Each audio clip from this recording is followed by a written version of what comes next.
படிப்பு ஏறலை, நான் படிக்கிறதுக்கான டைம் அமையலை, நான் படிக்கிறதுக்கான சூழ்நிலை அமையலை, நான் படிக்கணும்னு நினைக்கிறேன். ஆனால் ஏதோ ஒன்று என்னை டிஸ்டர்ப் பண்ணுற மாதிரி இருக்குது. நிறைய டிஸ்ட்ராக்ஷன்ஸ் இருக்குது.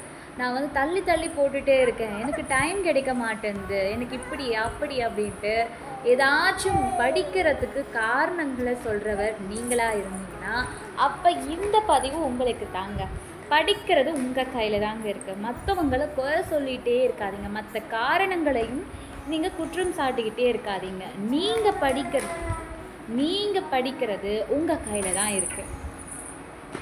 பல பிரச்சனைகளுக்குள்ளேயும் படிக்கிறவனும் இருக்கான், படித்து ஜெயிக்கிறவனும் இருக்கான். எந்த வித பிரச்சனையும் இல்லாமல் ஒரே வேலை படிக்கிறது மட்டும்தான் அப்படின்னு இருக்கிறவன் கூட தான் வாழ்க்கையில் ஜெயிக்கிறானா அப்படின்னு கேட்டால் அது ஒரு சந்தேகம்தான். ஆனால் பல பிரச்சனைகள் தான் ஒருத்தனை என்ன பண்ணுது, வாழ்க்கையில் ஜெயிக்க வைக்குது. அதாவது நான் எப்படி சொல்ல வரேன்னா, அவனை மோட்டிவேட் பண்ணுறதே அந்த பிரச்சனை தான்.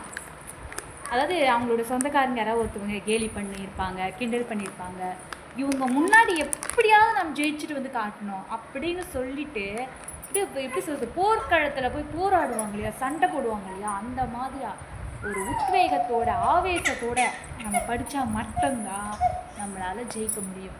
இந்த விஷயத்தை திரும்ப ஒரு வாட்டி கேட்டு பாருங்கள், உங்களுக்கு மோட்டிவேட்டடாக இருக்கும். ஆக்சுவலி இது ஒரு டெம்ப்ரரி தான். நான் சொல்கிற மோட்டிவேஷன் தான். மோட்டிவேஷன் அப்படின்றது உங்களுக்குள்ளேருந்து வர்றது.